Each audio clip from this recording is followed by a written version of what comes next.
उधर थाना शमशाबाद क्षेत्र की गंगा नदी से सटे गांव समजैचीपुर चितार में अज्ञात कारणों से भीषण आग लग गई, जिसे देखते ही देखते आधा दर्जन झोपड़ियां जलकर राख हो गई। ग्रामीणों का कहना है कि हम गंगा में हर साल आने वाली भीषण बाढ़ के कहर से बचने के लिए सड़क के किनारे झोपड़ी डालकर जीवन यापन करने आए थे, मगर यहां भी आग ने हमारा सब कुछ जला दिया।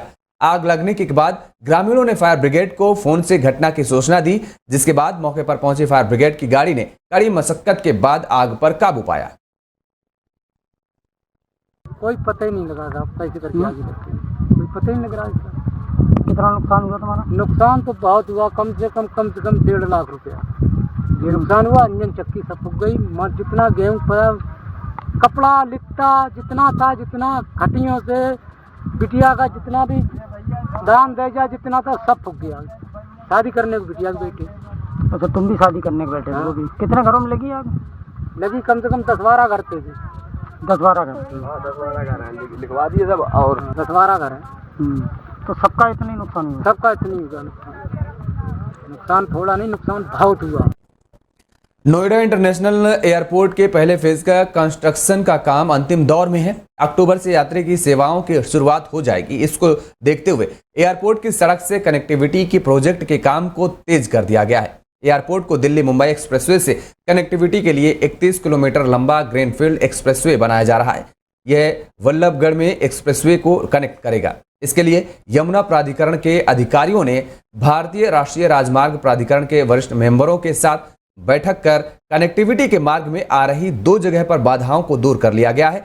यमुना प्राधिकरण के सीईओ अरुणवीर सिंह ने बताया कि 31 किलोमीटर लंबा ग्रीनफील्ड एक्सप्रेसवे के निर्माण का काम NHAI कर रहा है और इसके साथ ही एक्सप्रेसवे से लेकर एयरपोर्ट तक कनेक्टिविटी 750 किलोमीटर की रोड जो बननी है, जो कि 8 लाइन में है, उसमें 4 लेन जल्द शुरू करने की बात की थी। वह 15 जून तक शुरू की जाएगी, वहीं बाकी 4 लेन 15 अगस्त तक शुरू होगा। देखिए, आज NHAI के वरिष्ठ अधिकारियों द्वारा उनके मेंबर के साथ बैठक की गई। रजावत साहब के साथ और सफ़ी साहब भी आए थे, उनके जो सीनियर अफसर हैं। NHAI के सारे अधिकारी और कॉन्ट्रैक्टर भी थे जो काम कर रहे हैं। जो हमारा अंतर्राष्ट्रीय एयरपोर्ट बन रहा है उसको वल्लभगढ़ से जेवर तक जोड़ने के लिए 31 किलोमीटर का काम NHAI को दिया गया है। वो काम अभी उसमें 2 जगहों पे बाधा आ रही थी और ADM लैंड एक्विजिशन को भी बुलाया गया था उस बाधा को दूर करने के लिए अमरपुर पलाका में और फरेदा बांगर में, तो वो बाधा दूर की गई। साथ ही साथ ये जो NHAI एक्सप्रेस वे से लेकर के एयरपोर्ट तक की कनेक्टिविटी 750 मीटर बना रही है, जो कि 8 लेन है। तो उसमें 4 लेन जल्दी शुरू करने की बात थी, वो 15 जून तक शुरू हो जाएगा। बाकी 4 लेन 15 अगस्त तक शुरू होगा। जो वल्लभगढ़ की कनेक्टिविटी है वो 30 जून तक पूरी कर ली जाएगी। थाना हापुड़ देहात पुलिस ने क्षेत्र में पेट्रोलिंग के दौरान IPL मैच से खिलवाने वाले 2 सट्टेबाजों को गिरफ्तार कर सट्टा रैकेट का भंडाफोड़ करते हुए 2.47 लाख रुपए, लैपटॉप, मोबाइल और गाड़ी बरामद की है। IPL मैच में सट्टा लगवाने वाला यह गिरोह एक मोबाइल ऐप के माध्यम से स्कोर चिन्हित कर लोगों से सट्टा लगवाता था। मामले को लेकर CO सिटी वरुण मिश्रा ने जानकारी दी है कि देहात पुलिस और SOG ने रेकी कर IPL मैच में सट्टा लगाने वाले 2 सट्टेबाजों को हापुड़ के मोहल्ला गद्दापड़ा और ततारपुर गोल चक्कर से गिरफ्तार किया है। दोनों के पास से कुल 2.47 लाख रुपए, लैपटॉप, मोबाइल और गाड़ी बरामद की गई है। वहीं सटेरिये पुराना बाजार निवासी निशु उर्फ नीरज लाल, इमरान उर्फ इम्मू व दिल्ली निवासी निक्को फरार हो गए हैं। वरुण मिश्रा ने बताया कि गिरफ्तार सटेरियो क्रिकेट लाइव गुरु ऐप के माध्यम से IPL मैच का स्कोर टारगेट चिन्हित कर सट्टा लगवाते थे। थाना हापुड़ देहात और SOG की पुलिस द्वारा 2 IPL में सट्टा लगाने वाले लोगों को गिरफ्तार किया गया है, जिनके कब्जे से 2,47,500 रुपये, 1 लैपटॉप, 3 मोबाइल और 1 i10 कार बरामद की गई है। गिरफ्तार अभियुक्त जो हैं ये वो क्रिकेट लाइव गुरु ऐप के माध्यम से IPL मैच का स्कोर टारगेट करते थे और इनके पास एक स्पेशल ऐप था, बेटिंग असिस्टेंट iBook ऐप।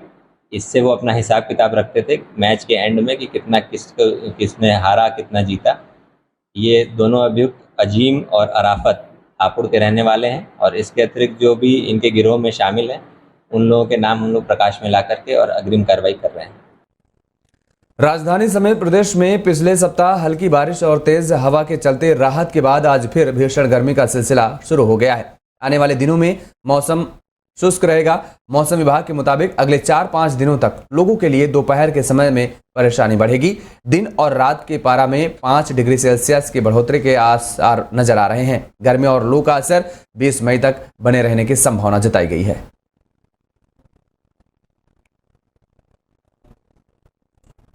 उधर ग्रेटर नोएडा में पाकिस्तान से आई सीमा गुलाम हैदर से जुड़ा एक ऑडियो सोशल मीडिया पर जमकर वायरल हो रहा है।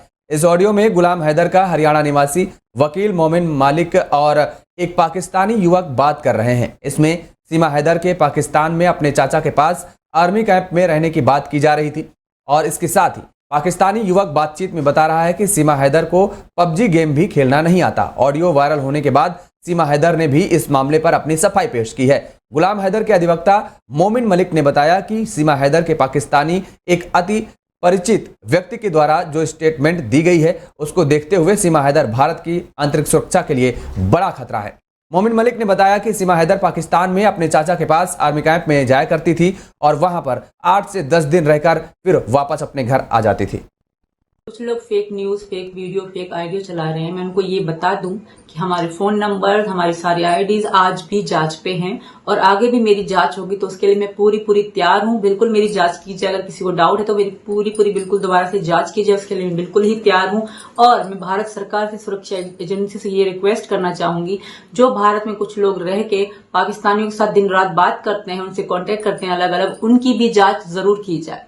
और जो गुलाम हैदर के साथ मिले हुए उनकी भी जरूर जांच कीजिए। और गुलाम हैदर मेरे साथ 5 साल से मेरे साथ रिश्ते में नहीं है, मेरी उनसे कोई बातचीत नहीं है, हमारा कुछ भी नहीं है। तो मैं उनसे यही कहूंगी, अपनी एजेंसी सुरक्षा, भारत की जो सुरक्षा एजेंसी है, उनसे यही कहूंगी कि गुलाम हैदर को भी गिरफ्तार किया जाए और उसकी भी जांच की जाए। सीमा के बारे में एक ऑडियो और कुछ क्लिपिंग वायरल हो रही हैं, जिसके बारे में हमें लगभग न्यूज चैनल्स, हमारे सम्मानित पत्रकार बंधु जो मांग रहे हैं क्लैरिफिकेशन, उसमें साफ तौर पर मेरा कहना है, सीमा के एडवोकेट होने के नाते जो वायरल कर रहे हैं, जो भी व्यक्ति हैं, जो कंटेंट्स भेज रहे हैं, जिन्होंने ऑडियो की है, जिन्होंने वीडियो बनाई है या जिन्होंने ऑडियो रिकॉर्डिंग की है या जो भेज रहे हैं, भारत सरकार से मैं अनुरोध करता हूं ऐसे लोगों कोई जांच करे। मैं ये नहीं कह रहा सच है झूठ है क्या है, ये जांच का विषय है। पाकिस्तान से जो सीमा हैदर के एक अति परिचित व्यक्ति ने जो स्टेटमेंट दी है, उसको देखते हुए हमें ऐसा लगता है कि सीमा हैदर भारत की आंतरिक सुरक्षा के लिए बहुत बड़ा खतरा है और आने वाले समय में वो भारत की सुरक्षा को कोई बड़ा नुकसान पहुंचा सकती है। जैसा कि उसके मित्र ने बताया कि किस प्रकार ये वहाँ इसका कंडक्ट था, वो आप वीडियो में सुन सकते हैं। तो उसके आधार पर गहनता से जांच होनी चाहिए और इसकी जमानत को रद्द करके इसको जेल भेजना चाहिए, क्योंकि हमारे भारत की सुरक्षा पहले है और बाकी चीजें बाद में। पबजी खेलकर सचिन मीणा के प्यार में पाकिस्तान से भारत आई सीमा हैदर एक बार फिर चर्चा में है। सीमा हैदर को लेकर एक ऑडियो वायरल किया गया है। दावा किया गया है कि ये ऑडियो सीमा हैदर के पहले पति गुलाम हैदर के वकील के द्वारा वायरल हुआ है। दरअसल उसमें जो वकील हैं वो एक शख्स से बात कर रहे हैं जो कि पाकिस्तान का है। उसका साफ तौर पे उस ऑडियो में कहना है कि सीमा हैदर के चाचा पाकिस्तान की आर्मी में ट्रेनिंग देते हैं और अक्सर सीमा हैदर भी वहां पर जाया करती थी। ऑडियो में ये भी दावा किया गया है कि सीमा हैदर जो मोबाइल की काफी एक्सपर्ट है और कंप्यूटर की भी एक्सपर्ट है। हालांकि यह ऑडियो वायरल होने के बाद सीमा हैदर के वकील एपी सिंह ने कहा कि यह पाकिस्तान का प्रोपेगेंडा है और पाकिस्तान लगातार सीमा हैदर को लेकर भारत को बदनाम करना चाहता है। उन्होंने कहा कि पहले भी इस तरह की वीडियो वायरल की गई थी। एक वीडियो वायरल हुआ था जिसमें दिखाया गया था कि सीमा हैदर के चेहरे पर चोट लगी हुई है और सचिन मीणा ने उसके साथ में मारपीट की है, लेकिन बाद में उस वीडियो में कुछ भी नहीं निकला था। इस पर एपी सिंह ने कहा कि पाकिस्तान लगातार प्रोपेगेंडा फैला रहा है और वो साइबर क्राइम कर रहा है और वो भारत को बदनाम करना चाहता है।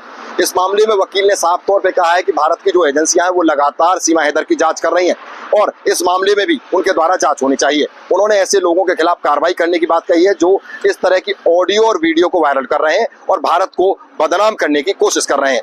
गौरतलब है कि पाकिस्तानी जो पति हैं गुलाम हैदर, उनके द्वारा भारत में जो मोमिन है उनको वकील बनाया गया है और उनसे कहा गया है कोर्ट से, यानी गुलाम हैदर ने मांग की है कि बच्चों की कस्टडी उनको मिलनी चाहिए। इसको लेकर कोर्ट में मामला भी दायर किया गया है। फिलहाल ऑडियो वायरल होने के बाद एपी सिंह ने इस मामले में कार्रवाई की बात कही है।